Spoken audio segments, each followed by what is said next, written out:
आज सुनिए डायन का चौथा भाग। सारी बात सुनने के बाद तरुणा सन्न रह गई, जबकि उसकी हालत से बेखबर अंगद कहता चला गया।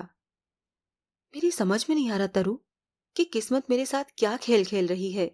इस दुनिया में इतने लोग हैं, उस औरत द्वारा दी गई बलि मुझे ही क्यों दिखती है। और अब देखने वाली बात है, रिम्पी का किस्सा किस तरह घूमकर मेरे पास पहुंचा है।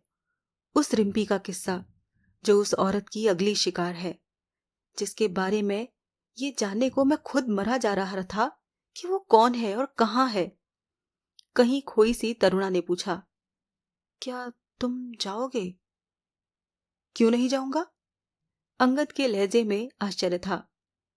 मेरे ख्याल से तुम्हें नहीं जाना चाहिए अंगद। क्यों? वहां तुम्हारी जान को खतरा हो सकता है। मेरी जान को खतरा? जैसा तुमने उस औरत के बारे में बताया, उससे जाहिर है कि वो किसी भी हालत में अपने अगले शिकार को नहीं छोड़ेगी, और तुम उसे बचाने की कोशिश करोगे इस अवस्था में। हाँ, कहते वक्त अंगद के जबड़े भिंच गए थे। अगर उसने डिम्पी को बाल बराबर भी नुकसान पहुंचाने की कोशिश की तो कम से कम अपनी जान जाने तक मैं उसे कामयाब नहीं होने दूंगा। जब मैं रिम्पी का पता जानने के लिए मरा जा रहा था, तब मेरे दिमाग में यही तो था, ये कि अगर मुझे उसका पता लग जाए तो इस बार मैं उस घृणित और खतरनाक औरत को कामयाब नहीं होने दूंगा।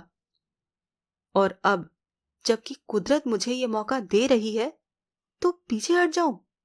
नहीं तरु, ऐसा हरगिज नहीं हो सकता। मुझे तुम्हारी फिक्र है अंगू। तरुणा की खूबसूरत मुखड़े पर चिंताओं का जाल बिछ गया। और मुझे अपनी जरा भी फिक्र नहीं है, बल्कि मुझे तो ऐसा लग रहा है जैसे कुदरत मुझे कोई पवित्र काम करने का मौका दे रही है। सोचो तो सही, क्यों मुझे ही वो सपने दिखते हैं? क्यों कुदरत मुझे रिम्पी के पास भेज रही है? क्या इस सबसे ये नहीं लगता कि भगवान मुझसे कोई पवित्र काम कराना चाहते हैं? रिम्पी के फादर ने तुमसे ये नहीं पूछा कि तुम उसका नाम सुनकर चौंके क्यों? क्यों तुमने ये पूछा कि क्या वो पूर्णिमा को? पूछा, काफी पीछे भी पड़ा, मगर मैंने टाल दिया। तरुणा चुप रह गई। तभी इमरान हाशमी का ड्राइवर पार्किंग से गाड़ी निकालकर ले आया था। महकार उसकी बगल वाली सीट पर बैठा था। ड्राइवर ने तेजी से बाहर निकलकर अंगद के लिए पिछला गेट खोल दिया था। अंगद ने उसकी तरफ बढ़ते हुए कहा, चलता हूं तरु। मैं भी चल रही हूं। वो दौड़कर उसके करीब पहुंची। तो तुम क्या करोगी? जो तुम करोगे। कुछ देर अंगद उसकी तरफ देखता रहा, जैसे सोच रहा हो कि क्या करे। फिर गाड़ी में दाखिल होता हुआ बोला, चलो। आप उस गेट से अंदर आए मैडम। कहने के साथ ड्राइवर ने इधर का गेट बंद कर दिया। लपक कर उधर पहुंचा और एक झटके से गेट खोलकर एक तरफ खड़ा हो गया। तरुणा गाड़ी के अंदर दाखिल हो गई। गाड़ी चल पड़ी। खामोशी छाई हुई थी, जैसे सब अपने अपने विचारों में गुम हो। एकाएक अंगद ने महकार से कहा, तुम्हारे मोहल्ले वालों को पता नहीं लगना चाहिए कि मैं यानी इमरान तुम्हारे घर आया है, वरना वहां भीड़ लग जाएगी। ये बात कैसे छुपाई जा सकती है? जब गाड़ी वहां रुकेगी तो आप बाहर निकलेंगे तो। मेरी जेब में हमेशा अपना हुलिया बदलने का सामान रहता है, इस वक्त भी है। गाड़ी से उतरने से पहले मैं अपने चेहरे पर दाढ़ी मूछ चश्मा और मस्सा आदि सब लगा लूंगा। पर उनसे कैसे छुपाया जा सकेगा जो रिम्पी के बर्थडे में शामिल होंगे? रिम्पी के कारण उस वक्त तो मेकअप में नहीं रह सकते। उनकी बात अलग है। महकार चुप रह गया था। अंकुर की मौत की सूचना धनपत और सरिता पर दुनिया का सबसे बड़ा वज्र बनकर गिरनी थी, गिरी। लेकिन ये सूचना उन्हें देनी तो थी ही, सो दी गई। और देने वाला खुद काले खां था। ये खबर काले खां किसी और के द्वारा भी धनपत तक पहुंचा सकता था, मगर वो खुद ही बंगले पर पहुंचा था। इसके पीछे एक खास वजह थी। उसे धनपत से कोई काम लेना था। बंगले में रोआराट मच गया। धनपत और सरिता एबनॉर्मल नजर आने लगे थे। काले खां बड़े धैर्य से उनके नॉर्मल होने का इंतजार करता रहा, क्योंकि वो जानता था नॉर्मल तो उन्हें होना ही पड़ेगा। इंसान कब तक एबनॉर्मल रह सकता है? करीब 1 घंटे बाद तब जब धनपत ने काफी हद तक खुद को संभाल लिया था तो बोला, कहाँ है मेरा बेटा? पोस्टमार्टम हाउस में। कहाँ मिला वो? काले खां ने बताया। धनपत के मुंह से निकला, इतनी दूर? घटना स्थल बता रहा है कि हत्या कहीं और की गई है। बाद में बॉडी वहां ले जाकर डाली गई। काले खां ने जानबूझकर बॉडी की हालत नहीं बताई थी। इतने मासूम बच्चे को कोई कैसे मार सकता है? कहने के बाद एक बार फिर वो फूट फूट कर रोने लगा था। काले खां को ऐसे माहौल फेस करने का अनुभव था, इसीलिए धनपत को भड़ास निकलने का पूरा मौका दिया, और जब हिचकियां थोड़ी मंद पड़ी तो मतलब की बात पर आता हुआ एक एक शब्द का चुनाव करते हुए कहा था, धनपत जी, मेरे ख्याल से आप ऐसा जरूर चाहते होंगे कि अंकुर के हत्यारे को कड़ी से कड़ी सजा मिले। उसे फांसी पर चढ़ा दिया जाना चाहिए। गुस्से की ज्यादती के कारण धनपत ने दांत भींच कर कहा था, मेरे मासूम से बच्चे ने उसका क्या बिगाड़ा था?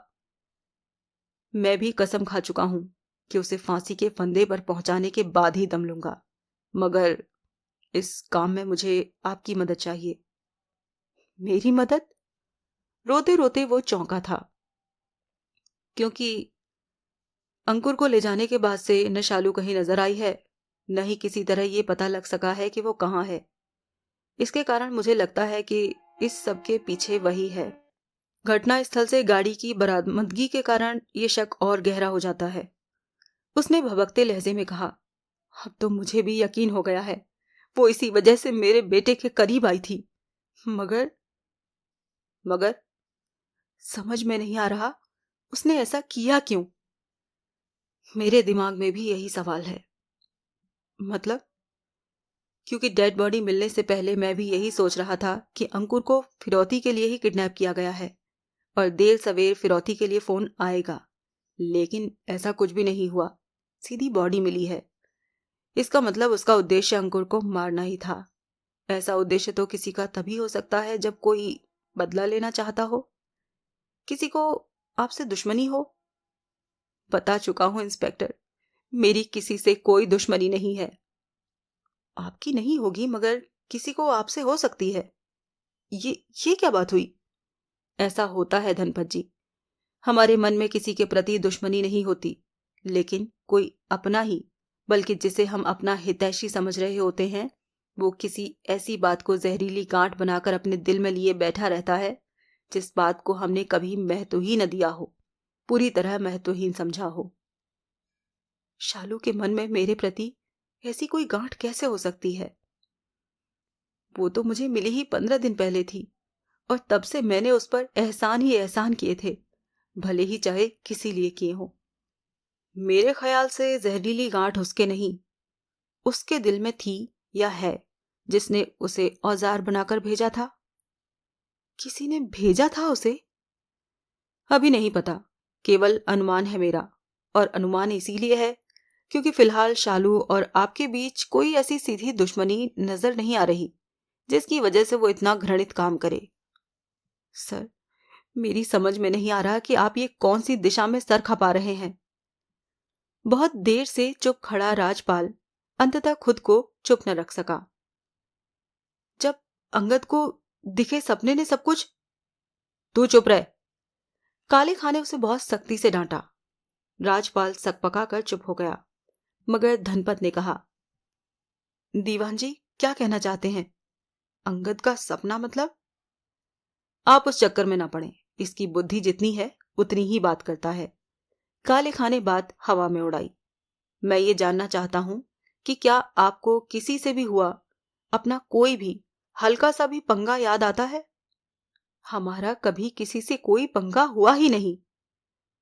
हुआ तो जरूर होगा, क्योंकि कोई बेवजह तो आपके बेटे को मारेगा नहीं, लेकिन खैर, आपको याद नहीं आ रहा तो क्या किया जा सकता है। अब इसके अलावा और कोई चारा नहीं कि शालू को तलाश किया जाए। उसकी गिरफ्त में आने पर ही सारी गांठें खुलेंगी, पता लगेगा कि उसे किसने भेजा था। जैसे भी हो उसे तलाश करके मेरे सामने पेश करो। कैसे? न हमारे पास उसका एड्रेस है, न फोटो। धनपत कसमसा कर रह गया।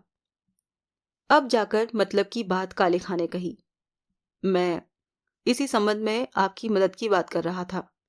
क्या आप कुछ देर के लिए मेरे साथ पुलिस हेडक्वार्टर चल सकते हैं? मैं किस लिए? मैं आपको अपने कंप्यूटर आर्टिस्ट के साथ बैठाकर शालू के हुलिये के आधार पर उसका फोटो बनाना चाहता हूँ। राजपाल के रोंगटे खड़े हो गए थे। एक बार फिर वो खुद को बोलने से रोक न सका था। सर, ये आप क्या कह रहे हैं? मैंने कहा ना, तू चुप रह। काले खां फिर गुर्राया और एक बार फिर धनपत से पहले बोला, एक बार फोटो बन जाए तो उसे ढूंढना आसान हो जाएगा। हम अखबार में फोटो छाप सकते हैं, टीवी पर रिलीज कर सकते हैं।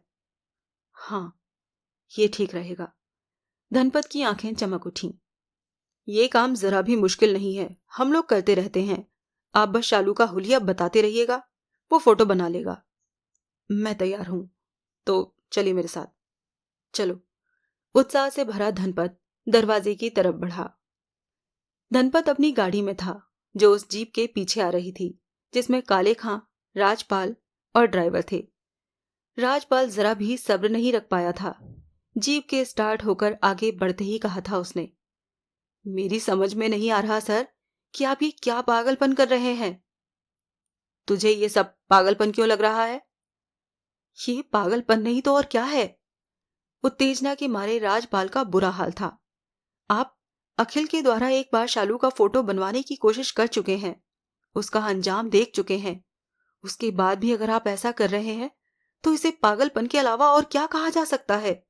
अगर उसने धनपत को भी कोई नुकसान पहुंचा दिया तो? मैं यही देखना चाहता हूं कि तुम्हारी डायन धनपत के साथ क्या करती है। ये तो जानबूझकर एक आदमी की जान को खतरा पैदा करने की वाली बात है सर। अगर उसने धनपत को... मेरे ख्याल से वैसा कुछ नहीं होगा। आखिर किस बेस पर है आपका ये ख्याल? और तुम्हारा ये ख्याल किस बेस पर है कि धनपत के साथ भी वैसा ही कुछ होगा जैसा अखिल के साथ हुआ? क्योंकि वो अपना हुलिया नहीं बनने देना चाहती। मेरे ख्याल का बेस पूरब में घटी घटना है। मुझे इस नतीजे पर पहुंचने दे कि तू ठीक है या मैं। मतलब सर, आप ये सिद्ध हो जाने के बावजूद अपनी बात पर अड़े हुए हैं कि अंगद ने बिल्कुल सच्चा सपना देखा था। सो तो तू देख ही रहा है। हद हो गई सर, हद हो गई। मैं पहली बार आपको तर्कों को निगलेक्ट करते देख रहा हूं। आपके पास किसी सवाल का जवाब नहीं है, लेकिन अपनी जिद पर अड़े हुए हैं, और इस तरह अड़े हुए हैं कि कुछ देर बाद एक आदमी की जान से खेलने वाले हैं। मुझे शालू का फोटो हर हाल में चाहिए राजपाल। उसके बगैर इस केस को आगे बढ़ने के लिए कोई रास्ता नहीं है। और अब मेरा दिमाग मत चाट, मैं बात करने के मूड में नहीं हूं। कहने के बाद उसने सिगरेट सुलगा ली थी। पुलिस हेडक्वार्टर पहुंचकर काली खां ने धनपत को एक कमरे में बैठाया और खुद उस हॉल में पहुंचा जिसमें हुलिये के बेस पर फोटो बनाने वाला आर्टिस्ट बैठता था। जब उसे उसने ये बताया कि इस बार गायब हुए बच्चे का पिता शाहरुख का हुलिया बताएगा और उसे उसका फोटो बनाना है, तो आर्टिस्ट के चेहरे पर हवाइयां उड़ने लगी थी। जो शख्स काले खां के सामने बोल तक नहीं सकता था, उसने कह दिया कि क्या बात करें इंस्पेक्टर साहब, अगर फिर वैसा कुछ हो गया तो? कुछ नहीं होगा। तुम्हारा काम अपनी ड्यूटी करना है, नहीं करोगे तो बर्खास्त कर दिए जाओगे। पर ये तो... और सुनो, उसे कुछ भी कहने का मौका दिए बगैर काले खां ने कहा, अखिल के साथ जो हुआ उसके सामने उसके बारे में तुम्हें जिक्र तक नहीं करना है। बिल्कुल इस तरह काम करना है जैसे शालू का हुलिया पहली बार बताया जा रहा है। आर्टिस्ट के चेहरे पर ऐसे भाव थे जैसे उसे सूली पर चढ़ाया जा रहा हो। बहुत कुछ कहने की इच्छा के बावजूद मुंह से एक लफ्ज भी न निकल सका। जबकि काले खां उस कमरे में पहुंचा जिसमें धनपत को बैठाया गया था और उसे लेकर आर्टिस्ट के पास आया। राजपाल साथ था। राजपाल और आर्टिस्ट की नजरें मिली। दोनों की आंखों में आतंक के भाव थे, लेकिन उनमें से कोई भी काले खां के आदेश की अवहेलना नहीं कर सकता था। धनपत को क्योंकि अखिल के साथ घटी घटना के बारे में कुछ पता न था, इसीलिए उसके चेहरे पर बिल्कुल सामान्य भाव थे, बल्कि ये सोचकर थोड़ा उत्साहित था कि शालू का फोटो बन जाए तो उसे ढूंढने में आसानी होगी। आर्टिस्ट ने कांपते हाथों और कांपते दिल से काम शुरू किया। सबसे पहले स्क्रीन पर कुछ फेस नजर आए। उन फेसों पर आंख, नाक, कान, होठ आदि कुछ भी नहीं थे। अपनी आवाज को संतुलित बनाने की कोशिश करते हुए आर्टिस्ट ने कहा था, गौर से चेहरों की इन शेप्स को देखिए और मुझे बताइए कि उसका फेस इनमें से किस शेप से मिलता था। धनपत ने करीब 3 मिनट बाद एक शेप पर उंगली रखते हुए कहा, ऐसी ऐसी शेप थी उसके फेस की। आर्टिस्ट ने मोटे लेंसों वाला अपना चश्मा दुरुस्त किया और गौर से धनपत की तरफ देखता हुआ बोला, श्योर? श्योर। आर्टिस्ट ने वो शेप अलग कर ली। वो ही आंखें स्क्रीन पर लाया जो निखिल को दिखाई थीं। बोला, अब आपको इन आंखों में से उसकी आंखें तलाश करनी है।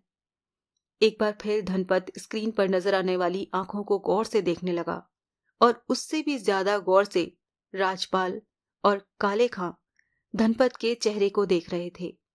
वो उसके चेहरे पर होने वाले हल्के से हल्के परिवर्तन को भी अपनी नजरों से चूकने नहीं देना चाहते थे। राजपाल का दिल इतनी जोर जोर से धड़क रहा था कि वो उसकी आवाज इस तरह सुन सकता था जैसे स्टेथोस्कोप लगाकर सुन रहा हो। इसमें शक नहीं कि दिल काले खां का भी बहुत जोर जोर से धड़क रहा था, मगर उसका ध्यान उन धड़कनों पर नहीं बल्कि धनपत के फेस पर था। अगर ये लिखा जाए तो जरा भी गलत न होगा कि आर्टिस्ट का मुकम्मल ध्यान अपने काम पर नहीं था। उसे हर पल ये चिंता सता रही थी कि न जाने किस पल धनपत की हालत वैसी हो जाए जैसी अखिल की हुई थी। और इसमें कोई शक नहीं कि वो कुर्सी पर ऐसा कोण बनाकर बैठा था जिससे मौका लगते ही खुद को धनपत से दूर कर ले। भले ही वो काम करता नजर आ रहा हो, मगर बीच बीच में धनपत के चेहरे को रीड कर रहा था। धनपत ने पहली बार में ही उस आंख पर उंगली रखी जिसे अखिल ने 8 आंखों में से चुना था। आर्टिस्ट ने वो आंख अलग करके फेस पर सेट की, उसका जोड़ा बनाया और फिर कांपते हाथों से बहुत सारी भवें धनपत के सामने पेश कर दी।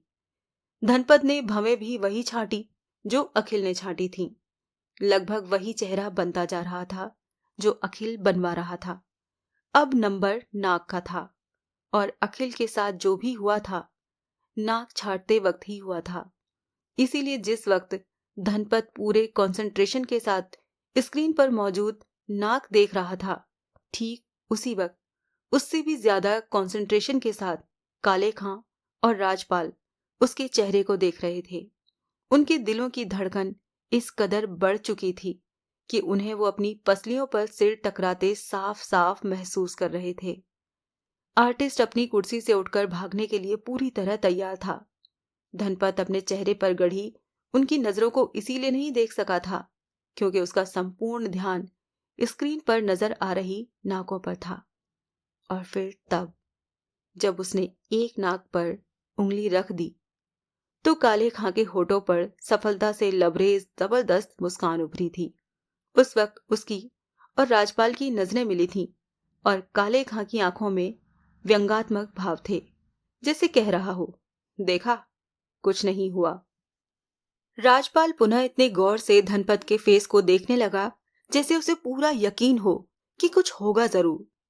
आर्टिस्ट ने कांपते हाथों से नाक भी फेस पर फिक्स की और धनपत के सामने बहुत सारे होंठ पेश करता हुआ बोला, अब ये बताओ कि इनमें से उसके होंठ कैसे थे?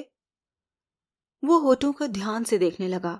बाकी तीनों के दिल बहुत जोर जोर से धड़क रहे थे क्योंकि उसके द्वारा होंठ चुनते ही चेहरा लगभग पूरा हो जाने वाला था। राजपाल ने खूब गौर से देखा, खूब देखा, लेकिन धनपत के चेहरे पर कोई असामान्य चिन्ह नजर नहीं आया। 2 मिनट बाद उसने एक होंठ पर उंगली रख दी और बोला, उसके होंठ ऐसे थे। आर्टिस्ट ने वो होंठ होठों के समूह से अलग किए और कर्सर से उन्हें लिए चेहरे पर फिट करने के लिए बढ़ा ही था कि फट, बहुत जोर से आवाज हुई। उस क्षण किसी की समझ में नहीं आया कि वो आवाज क्यों हुई, मगर पहले ही से किसी दुर्घटना के प्रति आशंकित राजपाल, काले खां और आर्टिस्ट ने उछलकर अपने अपने स्थान को छोड़ दिया। आर्टिस्ट तो दौड़कर करीब 5 फुट दूर पहुंच गया था। हक्का बक्का धनपत भी रह गया था। उसकी आंखें टीवी स्क्रीन पर जमी थीं और ये बात उसकी समझ में नहीं आ रही थी कि अचानक वो टूट कैसे और क्यों गई। स्क्रीन खील खील होकर बिखर चुकी थी। मॉनिटर के अंदर की वायरिंग नजर आ रही थी और ऐसा कोई धुआं वुआं कुछ नहीं उठ रहा था जिसे देखकर ये लगता कि उसमें आग लग गई है। काले खां, राजपाल और आर्टिस्ट भी फटी फटी आंखों से स्क्रीन की तरफ देख रहे थे जो अब कहीं थी ही नहीं। राजपाल ने ऐसी नजरों से काले खां की तरफ देखा जैसे कह रहा हो, लो बना लो शालू का फोटो। धनपत बोला, ये हुआ क्या? ये स्क्रीन कैसे टूट गई? किसी पर जवाब होता तो ही तो देता। महकार के ड्राइंग रूम में कदम रखते ही अंगद इतनी बुरी तरह चौंका था जितनी बुरी तरह पिछली लाइफ में शायद ही कभी चौंका हो। उसकी आंखें दीवार पर लगे एक औरत के उस फोटो पर स्थिर होकर रह गई थीं जिस पर चंदन की माला चढ़ी हुई थी। ऐसी हालत हो गई थी जैसे उसकी आंखें लोहा और वो फोटो चुंबक हो। कदम जहां के तहां स्थिर हो गए। फेस पर ऐसा आश्चर्य गर्दिश कर रहा था जैसे मिस्र के पिरामिडों को देख रहा हो। और फिर आंखों में हल्की हल्की नमी नजर आने लगी। उसकी ये हालत तरुणा और महकार में से किसी से छुपी न थी। जब हद हो गई तो महकार ने पूछा, क्या देख रहे हो? कौन है ये? ये शब्द अंगद के मुंह से इस तरह निकले जैसे नींद में बोल रहा हो। मेरी पत्नी सुकन्या, महकार ने बताया। क्या ये अब दुनिया में नहीं है? देख ही रहे हो, माला चढ़ी हुई है। कब मौत हुई? 5 साल पहले। रिम्पी केवल 5 साल की थी जब सुकन्या उसकी सारी जिम्मेदारियां मुझ पर डालकर चली गई। कैसे? इस सवाल ने महकार के चेहरे पर न केवल हवाइयां उड़ा दी थीं, बल्कि उस पर खौफ का जाल भी बिछा दिया था। आंखों में ऐसे भाव थे जैसे वो किसी मंजर को देखकर दहशत के सागर में डूबता जा रहा हो। मगर फिर शीघ्र ही खुद को नियंत्रित करने की असफल कोशिश करता बोला, जाने दो उसे। तुम यहां रिम्पी से मिलने आए हो, उससे मिलो ताकि वो खुशी से उछल सके। हालांकि अंगद का दिमाग भावुकता, जिज्ञासा और सस्पेंस के जाल में उलझ गया था, मगर जाने क्या सोचकर इस वक्त उसने सुकन्या के बारे में ज्यादा बातें करना मुनासिब न समझा। अपना ध्यान फोटो से हटाता बोला, कहाँ है रिम्पी? आओ। कहने के साथ ही महकार उन्हें अंदर वाले कमरे में ले गया। कमरे में कदम रखते ही अंगद और तरुणा वहां की हालत को देखते रह गए। हर तरफ इमरान हाशमी ही इमरान हाशमी नजर आ रहा था। रिम्पी इमरान हाशमी के फोटो को छाती से लगाए चित्त अवस्था में लेटी हुई थी। उसकी आंखें बंद थीं और चेहरे से ही नजर आ रहा था कि वो कई दिन से बीमार है। रिम्पी के चेहरे पर भी अंगद की नजरें उसी तरह चिपक कर रह गई थीं जिस तरह सुकन्या के फोटो पर चिपकी थीं, और एक बार फिर उसकी आंखों में हल्की सी नमी उभर आई थी जिसे काले चश्मे के कारण कोई देख न सका था। रिम्पी की देखभाल के लिए बेड की बगल में पड़ी कुर्सी पर एक जवान लड़की बैठी हुई थी जो उनके प्रवेश करते ही उठकर खड़ी हो गई। और अगर ये कहा जाए तो जरा भी गलत न होगा कि अंगद उस लड़की को देखता रह गया, क्योंकि वो खूबसूरत ही इतनी थी। सुंदरता को भी छका देने वाला सौंदर्य। अंडा का चेहरा था उसका, नितंबों तक लटके खुले हुए काले घने और लंबे बाल, चौड़ा माथा, कमानीदार भवें, नुकीली नाक, रस भरे से पतले पतले गुलाबी होंठ, थोड़ी सी बाहर को निकली हुई ठुड्डी, सीप सी पलकें, और आंखें तो ऐसी थीं जैसे सामने वाले को अपनी तरफ खींच रही हों। बड़ी बड़ी, बहुत ही चमकदार थीं वो। आईब्रो ने उन्हें कुछ और निखार दिया था। वो लंबी थी, 5 फुट 7 इंच के करीब। सांचे में ढले हुए जिस्म पर स्काई कलर की जीन्स और सुर्ख कलर के टॉप में वो गजब ढा रही थी। जीन्स बेहद चुस्त होने के कारण साफ नजर आ रही थी कि उसकी लंबी टांगें हाथी की सूंड के आकार की हैं, और टॉप भी थोड़ा चुस्त ही था, जिसकी वजह से उसके भरे पूरे उभार किसी भी मर्द को अपनी तरफ खींचने के लिए पर्याप्त थे। महकार ने बताया, ये नंदिनी है, नंदिनी दास, पड़ोस में रहती है। 3 ही दिन में रिम्पी से बहुत घुल मिल गई है। और आप? नंदिनी दास ने अपनी खनकती आवाज में अंगद और तरुणा की तरफ देखा था। उसकी चमकदार आंखों में उनका परिचय जानने की जिज्ञासा थी। रिम्पी के साथ कुछ देर बाद तुम भी जान जाओगी कि ये कौन है। कहने की बात महकार ने उससे पूछा, बुखार कैसा है? दवा दो तो थोड़ी देर के लिए उतर जाता है। दवा का असर खत्म होते ही फिर चढ़ने लगता है। कुछ ही देर पहले नापा था, 103 है। कुछ खा ही नहीं रही है। चिंता मत करो, अब उतर जाएगा। क्यों? संजीवनी बूटी लाए हो आप? महकार ने अंगद की तरफ देखते हुए कहा। रिम्पी के लिए तुम इन्हें संजीवनी बूटी ही समझो। नंदिनी की समझ में कुछ नहीं आया, जबकि महकार ने बेड पर झुकते हुए बहुत हौले से रिम्पी के भरे भरे गाल थपथपाते हुए कहा, रिम्पी, रिम्पी। वो कुनमुनाई, आंखें खोलो, देखो मैं किसे लाया हूं। रिम्पी की पलकें कांपी। ऐसा लग रहा था जैसे उन्हें ऊपर उठाने में उसे जबरदस्त परिश्रम करना पड़ रहा हो। देखो कौन आया है तुमसे मिलने। रिम्पी ने मिचमिचाती आंखों से अपने सामने का दृश्य देखा। पापा और नंदिनी के अलावा उसे एक लड़की और एक लड़का नजर आया था। लड़के के चेहरे पर घनी दाढ़ी मूछें थीं, गाल पर मस्सा, आंखों पर चश्मा और नाक थोड़ी फैली हुई थी। वो उसे ध्यान से देखती नजर आ रही थी और फिर अचानक वो इस तरह बिस्तर से उछल पड़ी जैसे किसी अदृश्य शक्ति ने उसमें जान डाल दी हो। वो चीख पड़ी थी, इमरान, तुम तो इमरान हाशमी हो।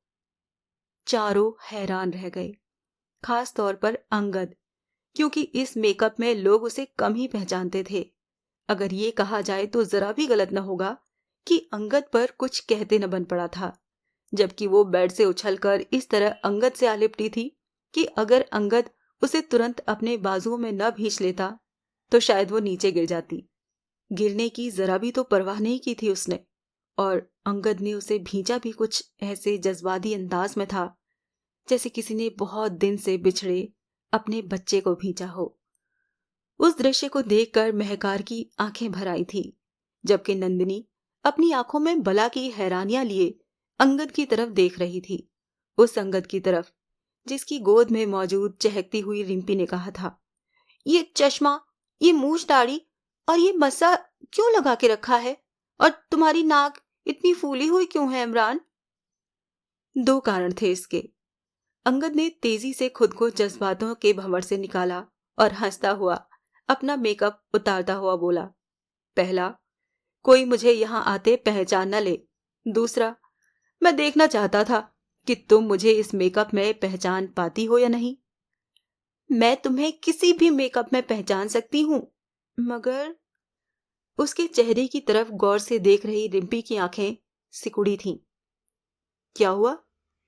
नहीं, उसने एक झटके से कहा, तुम इमरान हाशमी नहीं हो। उसके एक वाक्य ने अंगद के ही नहीं, तरुणा और महकार के भी छक्के छुड़ा दिए थे। बड़ी मुश्किल से खुद को सामान्य दर्शाते हुए कहा था अंगद ने, क्यों, तुम्हें ऐसा शक क्यों हुआ? क्योंकि इमरान के चेहरे पर यह निशान नहीं है। उसने अंगद के होठों के नीचे चोट के उस छोटे से निशान की तरफ देखते हुए कहा जो उसे इमरान से अलग करता था, मगर आज से पहले कभी किसी ने उस पर को पॉइंट आउट नहीं किया था। जबकि रिम्पी कहे चली जा रही थी, देखो, इतने सारे फोटो हैं यहाँ इमरान के, किसी में भी ये निशान नहीं है। मान गया रिम्पी, वो खिसियानी सी हंसी हंसा था। मानना पड़ेगा कि तुम्हारी नजर बहुत तेज है। इसका मतलब मैंने ठीक पहचाना, तुम इमरान नहीं हो। नहीं, तुमने ठीक नहीं पहचाना। क्यों? क्योंकि मेरे असल चेहरे पर यह निशान बचपन से है। अंगद ने बात बनाई, लेकिन जो चेहरा फिल्मों में पेश करता हूं उसमें इस निशान को मेकअप से छुपा दिया जाता है। इसीलिए यहां मौजूद किसी भी पोस्टर में मेरे चेहरे पर कोई निशान नहीं है। रिम्पी की आंखों में अब भी शंका के भाव थे।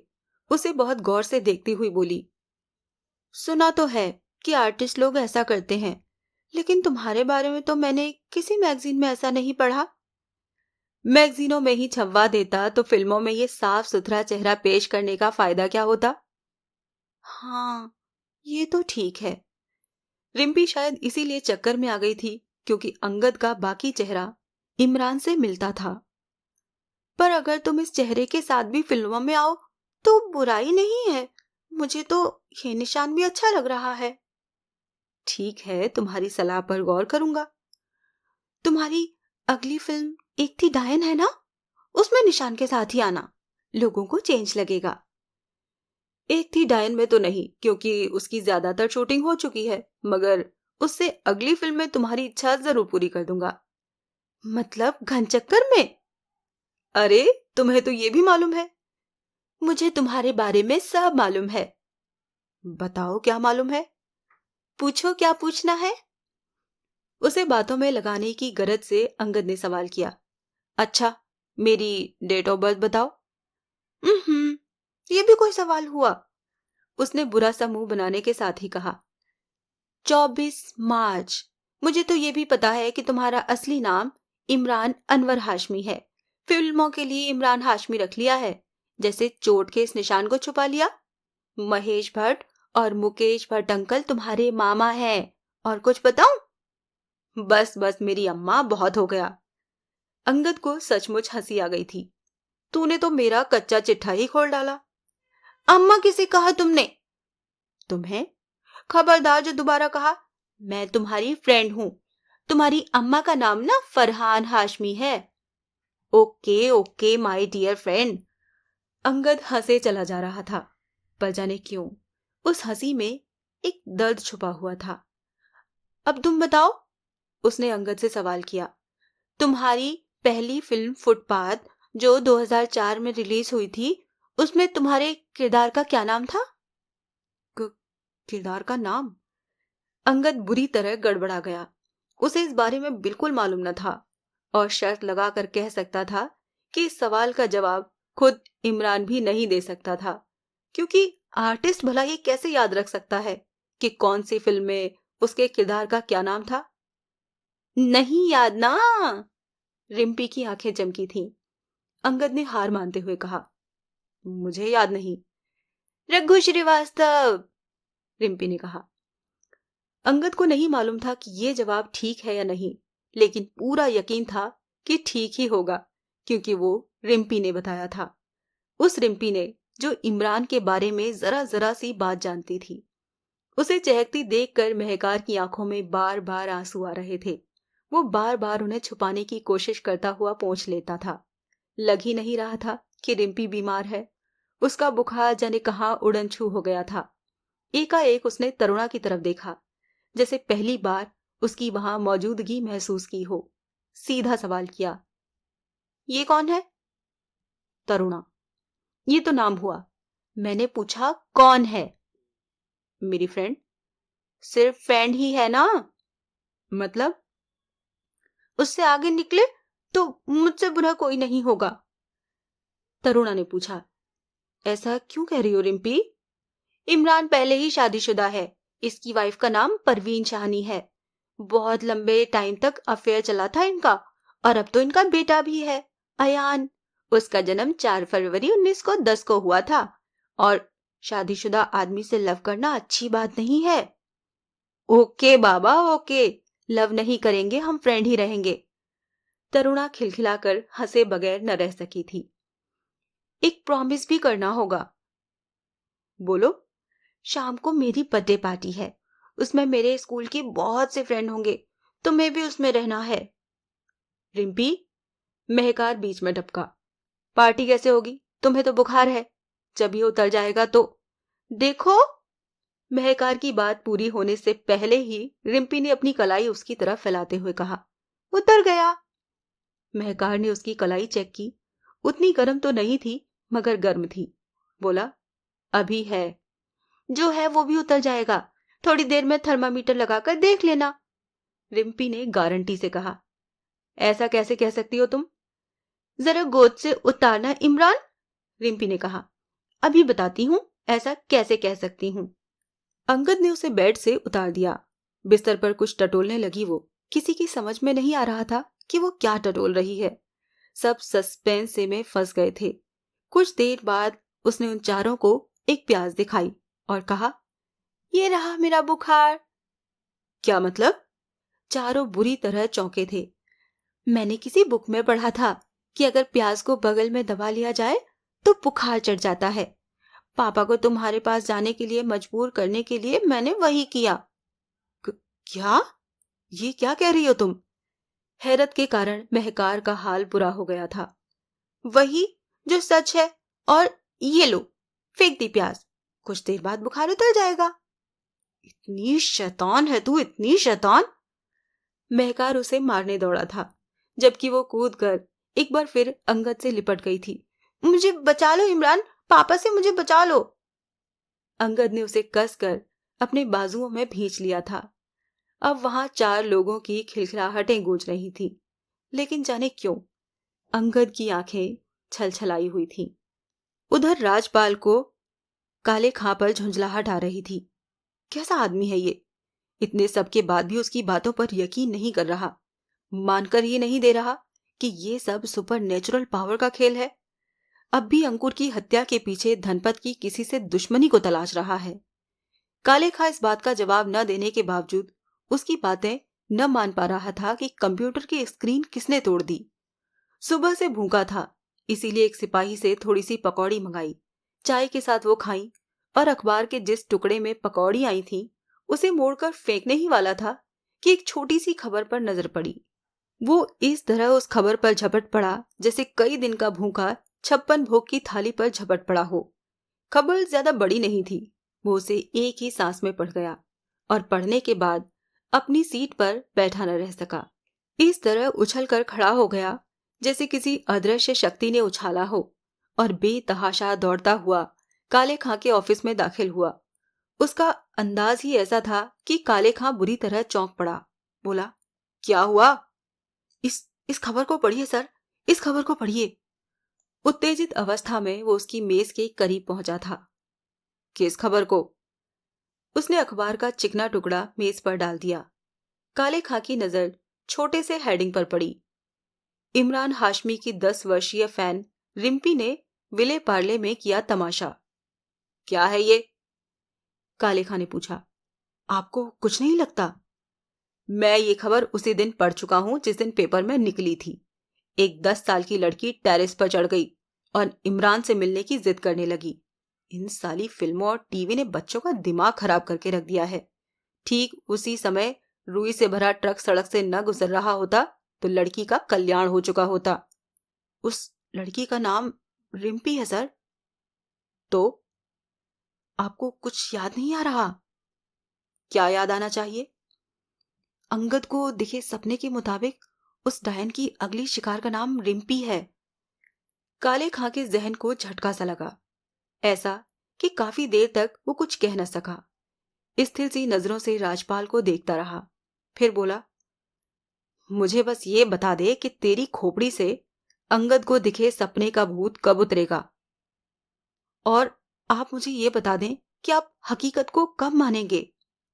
क्या कहना चाहता है तू? क्यों इस खबर को पढ़ने के बाद इतना हाफता हाफता यहां आया है? क्या तू ये सोच रहा है कि ये वही रिम्पी है जिसके बारे में अंगद ने वो सपना देखा था? हाँ राजपाल, तेरा दिमाग खराब हो गया है। ये इतना कॉमन नाम है कि हिंदुस्तान में इस नाम की जाने कितनी लड़कियां होंगी। मेरे ख्याल से हजारों की तादाद तो मुंबई में ही होगी। राजपाल थोड़ा सकपकाया, फिर संभल कर बोला, बात तो ठीक है, मगर हमें चेक तो करना ही चाहिए। क्या चेक करना चाहिए? कि ये रिम्पी वही है या नहीं। एक क्षण काले खां चुप रहा, फिर बोला, अच्छा मान लिया कि वही हुई, फिर भी मैं और तू क्या कर सकते हैं? मतलब? तेरे मुताबिक वो अंगद को सपने में नजर आने वाली डायन की अगली शिकार है। अगर वो डायन की ही शिकार है तो मैं और तू क्या कर सकते हैं? अंगद के सपने में घुसकर तो उसे गिरफ्तार करने से रहे। बोल, तू कर लेगा? राजपाल लाजवाब हो गया था, इसीलिए थोड़ा चुप रहने के बाद फिर बोला, फिर भी सर, कम से कम ये तो पता किया ही जाना चाहिए कि ये वही रिम्पी है या नहीं। कैसे पता करेगा? हमें इस एड्रेस पर जाना चाहिए। चल पहुंच गए, फिर मालूम करेंगे कि उसका जन्म पूर्णिमा को हुआ था या नहीं। अगर हुआ था तो ये लड़की वही है, क्योंकि ये बहुत मुश्किल बात है कि 2 रिम्पियों का जन्म पूर्णिमा को हुआ हो। इस बार काले खां कुछ बोला नहीं, बस देखता रहा उसकी तरफ। उसकी मानसिक अवस्था बड़े ही विचित्र दौर में थी। एक तरफ उसका दिमाग उन बातों को मानने के लिए तैयार न था जिन बातों पर राजपाल बार बार विश्वास दिलाने की कोशिश कर रहा था।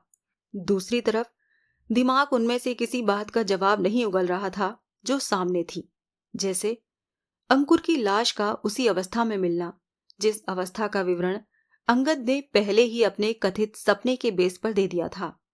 शालू का हुलिया बताते वक्त हुई अखिल की हालत, और जब धनपत वही हुलिया बता रहा था तो स्क्रीन का टूटना, और अब यदि राजपाल की शंका के मुताबिक ये वही रिम्पी है जिसका जन्म पूर्णिमा को हुआ, तो इसका सामने आना। क्या था ये सब? इन्हीं बातों पर गौर करता हुआ वो खड़ा होता हुआ बोला, चल तेरी इस रिम्पी को भी देखते हैं। राजपाल की तो जैसे मुंह मांगी मुराद पूरी हो गई थी। अंगू, तुम सुकन्या की फोटो को देखकर चौंके क्यों थे? अंगद जवाब न दे सका। उसकी आंखें डबडबा उठी थी, होंठ कांपने लगे थे, और तरुणा ने उसके चेहरे पर बहता भावनाओं का समुद्र देखा। साफ साफ नजर आ रहा था जैसे वो खुद को रोने से रोकने की कोशिश कर रहा हो। तरुणा ने पूछा, क्या हुआ अंगद? वो मेरी दीदी थी। कहने के साथ ही वो फूट फूट कर रो पड़ा। दीदी? मतलब तुम्हारी बहन? हाँ। मगर अंगद, पहले तो तुमने कभी नहीं बताया कि तुम्हारी कोई बहन भी थी। कैसे बताता? मेरी जुबान पर पहरा लगा था। जुबान पर पहरा? ये मेरे पिताजी ने लगाया था। मैं कुछ समझी नहीं।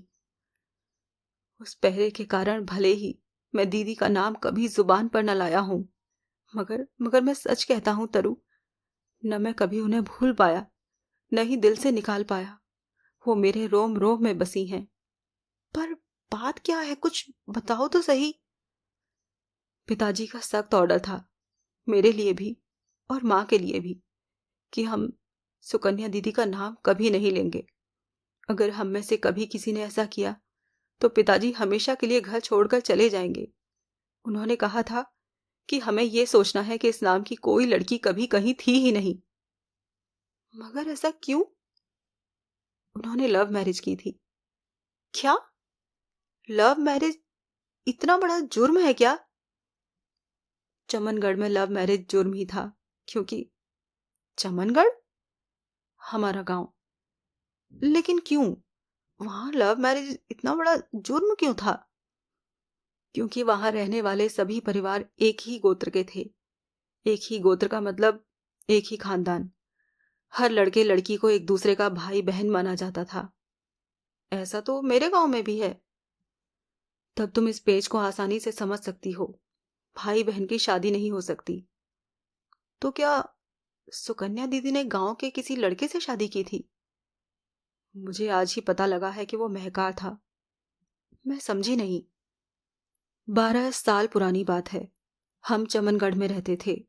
उस वक्त मेरा नाम सुजान था। अंगद तो यहाँ मुंबई आने के बाद पड़ा। सुकन्या दीदी मुझसे 8 साल बड़ी थी। एक दिन वो अचानक घर से गायब हो गई। बहुत तलाश किया पर नहीं मिली। रात के करीब 9 बजे तकिए से एक लेटर मिला जिसमें उन्होंने लिखा था कि मैं एक लड़के से मोहब्बत करती हूँ और हम इसीलिए हमेशा के लिए गांव छोड़कर जा रहे हैं, क्योंकि रीति रिवाजों के मुताबिक हमें भाई बहन मना जाता है और भाई बहन की शादी नहीं हो सकती, जबकि हम एक दूसरे के बगैर नहीं रह सकते। हमें मालूम है कि अगर हम गांव वालों के हाथ लग गए तो हमें मार डाला जाएगा, और उन मारने वालों में आप खुद भी शामिल होंगे, क्योंकि आप लोगों के लिए बेटी बेटे से ज्यादा आन की कीमत है। इस लेटर में ये लिखने का कोई फायदा नहीं कि मैं किसके साथ जा रही हूँ। इतना काफी है कि आप उसे मेरे पति के रूप में स्वीकार नहीं करेंगे, जबकि हम जहां भी जाएंगे शादी कर लेंगे। और माँ, मुझे मालूम है कि मेरे इस कदम के कारण आपको बहुत कुछ सुनना पड़ेगा। पिताजी ही पता नहीं क्या क्या कहेंगे, मगर मैं बहुत मजबूर हूँ। पता नहीं औरत होने के बाद भी तुम मेरी मजबूरी को समझ सकोगी या नहीं। और सुजान, मेरे अच्छे भाई, मेरे नन्हे भाई, मेरे प्यारे भाई, तुझे तो ठीक से ये भी नहीं पता चलेगा कि तेरी दीदी ने कितना बड़ा गुनाह कर दिया। तुझे छोड़कर क्यों चली गई है तेरी दीदी? मैं सच कहती हूँ मेरे भैया, इस संसार में मैं सबसे ज्यादा प्यार तुझी से करती हूँ। माँ बापू से भी ज्यादा, और उससे भी ज्यादा जिसके साथ जा रही हूँ। मगर तुझे हमेशा के लिए छोड़कर जाना मेरी मजबूरी है। अभी तू मजबूरी को नहीं समझेगा। हमारे गांव के रीति रिवाज ही ऐसे हैं। मैं चाहे जितने दिन सुख में जीऊं या दुख में, मगर तुझे कभी नहीं भुला पाऊंगी। और तू भी मुझे कभी मत भूलना मेरे भैया। अपने दिल में जरूर बसा कर रखना मुझे। तेरी दीदी सुकन्या। बताते बताते एक बार फिर अंगद बुरी तरह रो पड़ा था। तरुणा ने भीगे स्वर में पूछा, उसके बाद? दीदी का ये लेटर मैंने उस रात नहीं पढ़ा था, माँ ने भी नहीं, केवल पिताजी ने पढ़ा था, और वो बुरी तरह बुक्का फाड़ कर रोए थे। मैंने उन्हें दीवारों में सिर टकरा टकरा कर सिर फोड़ते देखा था। उस रात मुझे ऐसा लगा था जैसे हमारे घर में कयामत आ गई हो। माँ ने जब पिताजी से बार बार पूछा कि वो ऐसा क्यों कर रहे हैं, तो उन्होंने कहा था, कैसी बेटी पैदा की है तूने, उसने हमारी नाक कटवा दी, गांव के किसी लड़के के साथ भाग गई। माँ सन्न रह गई थी। मेरी समझ में आधी बातें आ रही थी और आधी नहीं। फिर रात के करीब 12 बजे पिताजी ने हमेशा के लिए गांव छोड़ने का फैसला कर लिया। बोले, मैं गांव वालों की नजरों का सामना नहीं कर सकता। हमें अभी हमेशा के लिए यहां से निकलना होगा। उनके फैसले को हम में से कोई काट नहीं सकता था। सो उसी रात गांव छोड़ दिया, मुंबई आ गए। पलट कर हम में से कभी कोई गांव नहीं गया। पिताजी ने सख्ती के साथ मुझसे और माँ से कह दिया था कि भूल से भी कोई सुकन्या का नाम नहीं लेगा। हमें इस फैसले के साथ अपनी बाकी जिंदगी गुजारनी है कि इस नाम की हमारी कोई लड़की थी ही नहीं। हालांकि मानती माँ भी यही थी कि सुकन्या दीदी ने अक्षम्य अपराध किया है, पर उनका दिल पिताजी की तरह कठोर नहीं हो सकता था। बहरहाल वो माँ थी, और मेरी समझ में तो यही नहीं आया था कि सुकन्या दीदी ने ऐसा क्या गुनाह कर दिया था कि हम उनका नाम भी नहीं ले सकते। धीरे धीरे छन छन कर उनके द्वारा लेटर में लिखी गई बातें मेरी जानकारी में आई, लेकिन साथ ही ये भी समझ में आ गया था कि अगर पिताजी से ये टॉपिक भी छेड़ा तो वो सचमुच हमेशा के लिए घर छोड़कर चले जाएंगे। इसीलिए तुमने मेरे मुंह से कभी दीदी का नाम नहीं सुना, जबकि हमेशा से, तभी से मैं सुकन्या दीदी को सबसे ज्यादा मिस करता रहा। वो मेरी साथी थी, बिल्कुल माँ जैसी, बहुत ख्याल रखती थी मेरा। इस बात पर मुझे आश्चर्य भी था और दुख भी कि मेरे रहते उन्होंने ऐसा कदम कैसे उठा लिया जिसके कारण वो हमेशा के लिए मुझसे दूर चली गई। और किस्मत तुम्हें यहां ले आई, तरुणा ने कहा। यही तो समझ नहीं पा रहा हूं तरु, कि किस्मत मुझसे चाहती क्या है। रिम्पी मेरी भांजी है, वो रिम्पी जो मेरे सपने के मुताबिक उस गंदी औरत का अगला शिकार है। ऊपर वाले ने मुझे यहां क्यों भेजा है, मैं समझ नहीं पा रहा। क्या नहीं समझ पा रहे अंगद? अचानक महकार की आवाज ने उन दोनों को चौंका दिया था। दोनों हड़बड़ा से गए थे। अंगद ने कहा, बस ये नहीं समझ पा रहा हूं महकार भाई कि चंद ही लम्हों में मुझे रिम्पी से इतना प्यार क्यों हो गया। बहुत ही प्यारी बच्ची है वो। क्या तुम्हें यकीन आएगा कि उसका बुखार सचमुच उतर गया है। तभी से अपने स्कूल के फ्रेंड्स को फोन कर रही है कि शाम को उसकी बर्थडे पार्टी है, और वो सबको ऐसा सरप्राइज देने वाली है जिसे कोई सारी उम्र नहीं भूल पाएगा। बता तो नहीं रही कि वो इमरान हाशमी से मिलाएगी। कम से कम मेरे सामने तो उसने किसी को नहीं बताया। सबसे यही कहा है कि सरप्राइज देने वाली है। कई ने जिद भी की कि वो क्या सरप्राइज है, लेकिन उसने बताया नहीं। जब मैं केक और बैलून लेने गया था तब किसी से कह दिया हो तो पता नहीं। उसे खुश देखकर मैं भी बहुत खुश हूं, और मुझसे ज्यादा खुश तो आज कोई हो ही नहीं सकता। महकार कहता चला गया। यकीन मानो, जितनी खुश रिम्पी आज है उतनी खुश मैंने उसे पहले कभी नहीं देखा। एक बात बताओगे महकार? पूछो। सुकन्या 5 साल पहले तुम्हें छोड़ गई, साथ ही रिम्पी नामक जिम्मेदारी भी दे गई। इस बीच क्या कभी तुम्हारे दिल में दूसरी शादी का ख्याल नहीं आया? क्यों आता? लोगों की बीवी कल मरती है तो आज शादी कर लेते हैं। वो बीवी से प्यार नहीं करते होंगे। सुनकर अंगद को अच्छा लगा। महकार की आंखों में झांकते हुए उसने कहा, तुम्हें सुकन्या दीदी से इतना प्यार था? दीदी? हाँ, तुम्हारी पत्नी मेरी दीदी ही तो हुई। बात तो ठीक है। महकार हंसा, फिर थोड़ा गंभीर होता हुआ बोला, प्यार क्यों नहीं होगा? उसने मेरे लिए अपने सारे परिवार को छोड़ दिया था, हमेशा हमेशा के लिए मेरी हो गई थी। परिवार को छोड़ दिया था। आंसुओं ने एक बार फिर उसकी आंखों में उमड़ना चाहा था, जिन्हें अंगद ने सख्ती से कुचल दिया। हमने लव मैरिज की थी ना? लव मैरिज की थी तो क्या हुआ? अंगद ने उसे कुरेदा। इसमें परिवार छोड़ने की क्या बात हो गई? हम दोनों के परिवारों को हमारी शादी मंजूर नहीं थी। क्यों? वो मुंबई शहर नहीं था अंगद, जहां लड़के लड़की के बीच प्यार होना आम बात मानी जाए। गांव था। गांव भी ऐसा जहां प्यार करना अपराध था। हमारे बुजुर्गों का कहना था कि सारे गांव में एक ही गोत्र के लोग रहते हैं।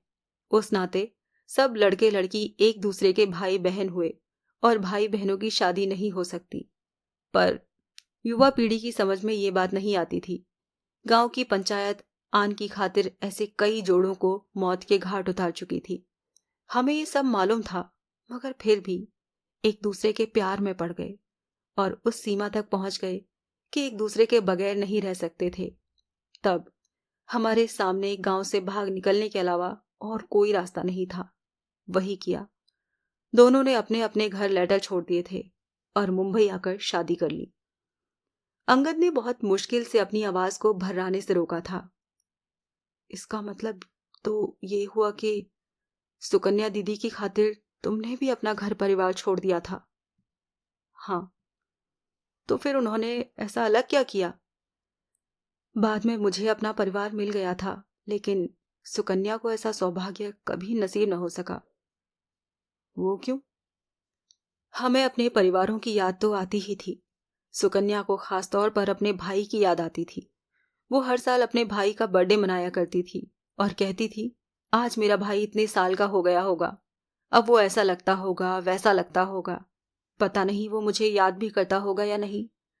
जब वो भावुक होती थी तो ऐसी ही ऊट पटांग बातें किया करती थी और मैं वादा कर दिया करता था कि सुकन्या, मैं एक दिन तुझे तेरे भाई से जरूर मिला दूंगा। मगर वो मुझे अपना वादा पूरा करने का मौका दिए बगैर ही चली गई। इतना सब कहते कहते महकार फफकने लगा था। शायद इसी वजह से इस बात पर ध्यान न दे सका कि अंगद की आंखों में भी आंसू बह निकले थे, जिन्हें उसने बहुत जल्दी अपनी आस्तीन में समा लिया था। माहौल गमगीन हो गया था, इसीलिए कुछ देर तक खामोशी छाई रही। फिर अंगद ने ही कहा, तुम कुछ कह रहे थे। शादी के 5.5 साल बाद, तब जबकि रिम्पी हो चुकी थी हमारी गोद में, हमने सोचा अगर अब गांव जाएं तो हो सकता है कि हमारे परिवार वाले हमें एक्सेप्ट कर लें। सुकन्या कहा करती थी, अब तो मेरा भाई भी बड़ा हो गया होगा, वो माँ बापू को संभाल लेगा, उन्हें समझा देगा। फिर भी दिन के वक्त जाना मुनासिब न समझा। एक रात छुपते छुपाते गांव पहुंचे। गांव में घुसने के बाद सबसे पहले मेरा ही घर पड़ता है। हमें देखते ही मम्मी खुश हो गई, लेकिन पापा का गुस्से के मारे बुरा हाल हो गया। वो तो उस वक्त भी हमें मारने दौड़े, मगर मम्मी ने हालात संभाल लिए। बोली, छोड़ो इन दोनों को, इस बच्ची को देखो कितनी प्यारी है, ये हमारी पोती है, क्या तुम्हें इस पर प्यार नहीं आ रहा? पापा भी रिम्पी को देखते रह गए थे। उस वक्त मैंने उनकी आंखों में आंसू देखे थे। बोले, गांव वालों को क्या जवाब दूंगा मैं? तब मम्मी ने कहा था, गांव वालों को कुछ पता ही क्यों लगेगा? और ममता ने मेरे पापा को सारे गांव से गद्दारी करने पर मजबूर कर दिया था। वो इस शर्त पर हमें अपनाने के लिए सहमत हो गए थे कि किसी भी अन्य गांव वाले को हमारे वहां आने के बारे में पता नहीं लगना चाहिए। और सुकन्या दीदी के घर वाले? सुकन्या ने जब मेरी मम्मी से कहा कि मेरे माँ बापू और भाई को भी यहीं बुला दीजिए, उनसे मिलने का मन कर रहा है, शायद वो भी आप लोगों की तरह रिम्पी की खातिर हमें माफ कर दें। तब मम्मी ने बताया कि वो तो उसी रात गांव छोड़कर चले गए थे। उसके बाद आज तक किसी ने उनकी शक्ल नहीं देखी। उस रात सुकन्या फूट फूट कर रोई थी। बार बार यही कहे जा रही थी कि मैंने अपने माँ बापू को बहुत दुख दिए हैं। वो तो शायद मुझे आज भी स्वीकार नहीं करेंगे, मगर मुझे पूरा यकीन है मेरा भाई मुझे जरूर माफ कर देगा। भगवान ऐसा ही कुछ कर दे कि मुझे सुजान से मिला दे। अंगद की आंखें एक बार फिर भर आई थीं। उन्हें देखकर महकार ने कहा, तुम क्यों रो रहे हो? ऐसे ही, अंगद ने अपने आंसू पोंछे। सुकन्या दीदी की वेदना को महसूस करके आंखें भर आईं। उसके बाद हम 2 रात वहां रहे, बाहर बिल्कुल नहीं निकले ताकि गांव वालों को कोई भनक न लगे। देवता भी पूजने गए थे रात को। देवता पूजने? गांव के बाहरी छोर पर खेत में हमारे कुलगुरु विराजमान हैं। गांव में उन्हें देवता कहा जाता है।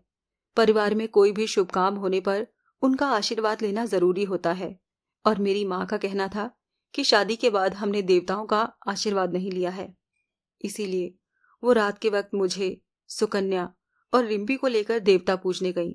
तीसरी रात को हम वहां से लौट आए, लेकिन माँ ने मुझसे वचन ले लिया था कि हर साल देवताओं का आशीर्वाद लेने कम से कम 1 रात के लिए हम गांव जरूर आया करेंगे। उसके बाद वो क्रम बन गया। हम हर साल देवता पूजने गांव जाया करते। और आज से 5 साल पहले जब एक रात वहां गए तो अंगद का दिल धाड़ धाड़ करके बज रहा था। महकार ने कुछ कहने के लिए मुंह खोला ही था कि रिम्पी वहां अधम की चहकती हुई बोली, ओफो, आप लोग अभी तक यहाँ बैठे हैं? ऊपर चलकर देखो तो सही, मैंने अपनी पार्टी की कैसी तैयारियां की हैं। अंगद को क्योंकि महकार से आगे का किस्सा सुनने की बेचैनी थी, इसीलिए बोला, अभी आते हैं रिम्पी, तुम चलो। मगर वो रिम्पी ही क्या जो किसी की मान लेती। खुद जाना तो दूर, वो उन सबको भी ऊपर टेरेस पर ले गई, जहां उसने अपनी बर्थडे पार्टी की पूरी तैयारियां कर रखी थीं, और फिर उन्हें भी टेरेस को सजाने में लगा दिया। अंगद अब भी ये सुनने के लिए बेचैन था कि 5 साल पहले जब महकार और सुकन्या देवता पूजने गांव गए तो हुआ क्या था। बिल्डिंग के टेरेस पर आयोजित की गई छोटी सी पार्टी शबाब पर थी। अंगद द्वारा लाए गए नेट के कपड़े के सफेद फ्रॉक, वैसे ही रिबन, सफेद जुराब और सफेद ही जूतों में रिम्पी अपने फ्रेंड्स के बीच सारे टेरेस पर फुदकती फिर रही थी। अंगद को लग रहा था जैसे सुकन्या दीदी नन्ही सी परी बनकर उसकी आंखों के सामने हवा में तैर रही हों। इधर इसमें कोई शक नहीं था कि रिम्पी के सभी फ्रेंड्स अपने बीच इमरान हाशमी को पाकर बहुत बहुत एक्साइटेड थे।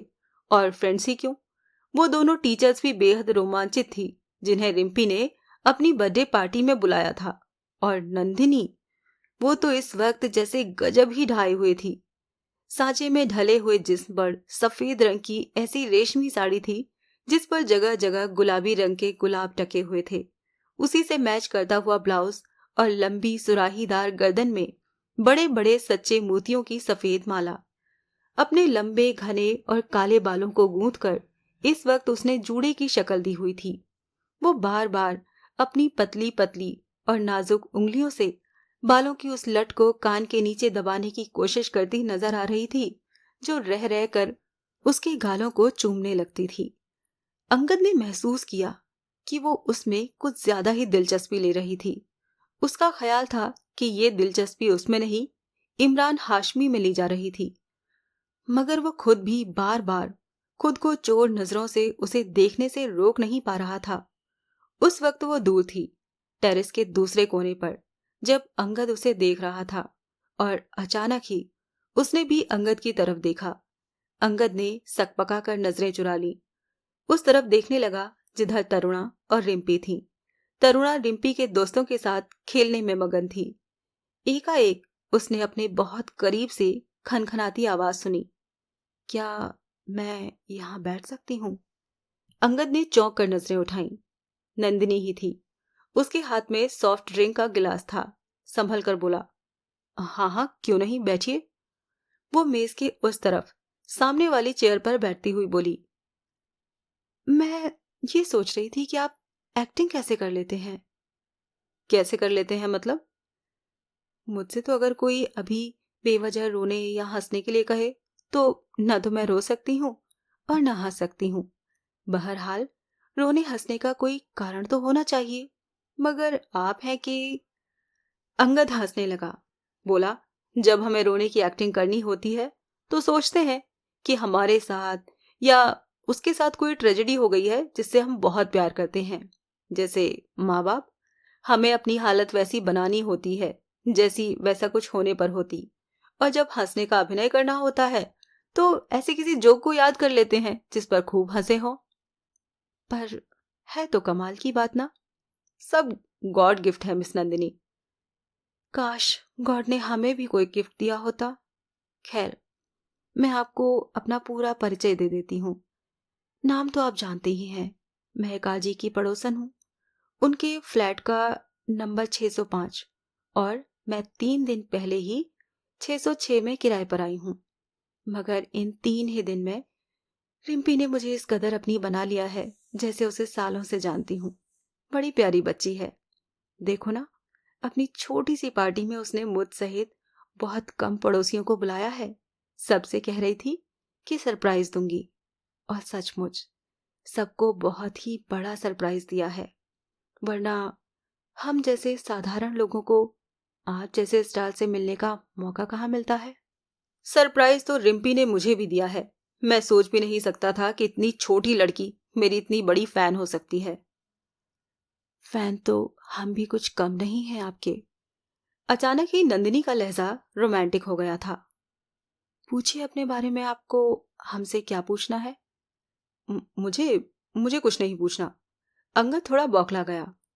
मगर मैं बताती हूँ। उसने अंगद पर बलिहारी हो जाने वाले अंदाज में कहा था, आपने स्नातक की डिग्री मुंबई के सिडेनहैम कॉलेज से ली है। ये तो सभी जानते हैं कि आपको सीरियल किसर कहा जाता है, लेकिन इस बात को कम ही लोग जानते होंगे कि 2004 में आपने मर्डर के लिए सर्वश्रेष्ठ नव अभिनेता का स्टारडम पुरस्कार जीता था। अंगद ने ठीक ऐसी प्रतिक्रिया दी जैसे ऐसे मौकों पर इमरान हाशमी दिया करता था। पुरानी बात हो गई। अच्छा, एक बात बताइए। उसके हाव भाव बता रहे थे कि वो उस पर डोरे डाल रही थी। आप किस कैसे कर लेते हैं? मतलब? अजीब सवाल पर अंगद चकरा गया था। मतलब, स्क्रीन पर जो किस दिखाया जाता है वो आप वास्तव में लेते हैं या कैमरे द्वारा की गई कोई ट्रिक फोटोग्राफी होती है? अंगद मुस्कुराया। वास्तव में लेते हैं। वास्तव में? उसने हिरनी जैसी आंखें गोल की। अब अंगद ने उससे मजा लेने की ठान ली। बोला, पर्दे पर तो आप एक ही किस देखते हैं, मगर उसे दिखाने के लिए शूटिंग के वक्त हमें बहुत सारे रीटेक करने पड़ते हैं। मतलब कि बहुत सारे किस? किस लेने के अनेक तरीके होते हैं।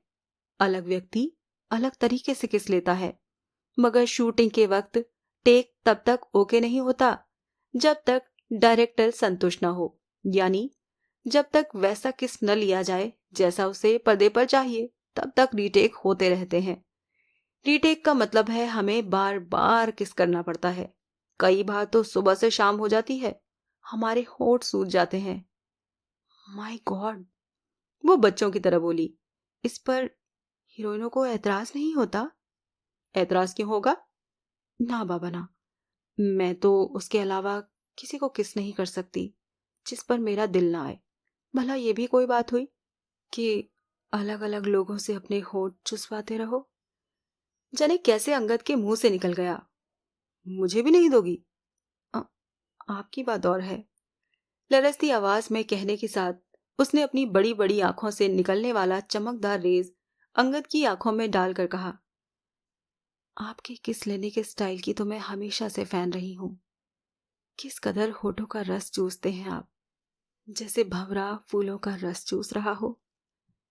सच कहा जाए तो जिस क्षण उसकी आंखों से निकली रेज अंगद की आंखों से टकराई, उस क्षण के बाद उसने क्या कहा अंगद कुछ भी न सुन सका।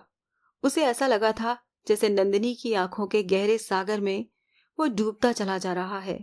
फिर जैसे उसकी चेतना सागर की उसी गहराई में पड़े किसी बहुत बड़े पत्थर से टकराई हो और उसे बिजली का सा तेज झटका लगा। ये झटका नंदिनी को भी लगा था। उसे भी ऐसा लगा था जैसे नींद में जाते जाते अचानक झटके से उठी हो, और फिर दोनों ही आंखों में आश्चर्य लिए एक दूसरे को देखते रह गए थे। उस वक्त दोनों ये सोच रहे थे कि उन्हें हुआ क्या था कि करीब आती तरुणा ने कहा, चलो इमरान, टिम्पी का केक कटवाओ, सब बच्चे इंतजार कर रहे हैं। अंगद को ऐसा लगा जैसे तरुणा की आवाज नहीं किसी और दुनिया से अभी अभी उसे इस दुनिया में पहुंचाया है। थोड़ा संभल कर बोला वो। तरुणा, नंदिनी ने बड़ा ही अजीब सवाल किया। पूछती है, पर्दे पर जो किस दिखाया जाता है वो वाकई लिया जाता है या ट्रिक फोटोग्राफी होती है? तुमने नहीं पूछा ये लोगों का दिल इतनी जल्दी कैसे जीत लेती है? तरुणा ने तीखे अंदाज में कहा था। मतलब? मुझे तो ये कोई जादूगरनी लगती है। जादूगरनी जो इतने कम समय में जिससे चाहे उसके दिल में उतर जाए, उसे जादूगरनी ही कहा जाएगा। 3 ही दिन में इसने रिम्पी को इतनी दीवानी बना लिया कि बिल्डिंग में 30-30 साल से रहने वाले पड़ोसियों को उसने नहीं बुलाया, लेकिन इसे बुलाया है। तारीफ के लिए शुक्रिया। नंदिनी तरुणा की तरफ देखकर मुस्कुराई थी। वैसे मैं आपको बता दूं कि हर इंसान के अंदर कुछ रेज निकलती हैं, जिन्हें हम देख तो नहीं पाते मगर महसूस कर सकते हैं। 2 इंसान जब करीब आते हैं तो वो रेज आपस में टकराती हैं। कभी कभी ये रेज उन इंसानों को तुरंत एक दूसरे के करीब ले आती हैं, और कभी कभी वो इंसान सालों साथ रहने के बावजूद करीब नहीं आ पाते। कभी हमें कोई आदमी देखने से भी बुरा लगता है और कभी अच्छा। हम उसके बारे में अच्छी या बुरी राय बना लेते हैं, जबकि न हम उससे मिले हैं न बात की है, और ये राय अक्सर सत्य होती है। ये उन्हीं रेस का कमाल होता है। आपका भाषण खत्म हो गया हो तो मैं इमरान को केक के लिए ले जाऊं? चिढ़े हुए से स्वर में कहने के साथ तरुणा ने अंगद का हाथ पकड़ा और नंदिनी के जवाब का इंतजार किए बगैर उसे कुर्सी से उठा लिया था। केक कट रहा है तो वहां तो सभी को चलना है, नंदिनी ने आकर्षक मुस्कान के साथ उठते हुए कहा था। अंगद को उससे दूर ले जाती हुई तरुणा ने उसके बाजू में बहुत जोर की चुटकी काटी, इतनी जोर की कि अंगद के मुंह से हल्की सी चीख निकल गई थी। उसकी परवाह न करती हुई तरुणा ने दांत भींच कर कहा, अगर मेरी आंखों के अलावा किसी और की आंखों में गुम होने की कोशिश की ना तो कच्चा चबा जाऊंगी। मैं कब? सफाई मत दो, चलो। और वो उसे वहां से खींच कर ले गई। इससे आगे की कहानी जानने के लिए सुनिए डायन का अगला भाग।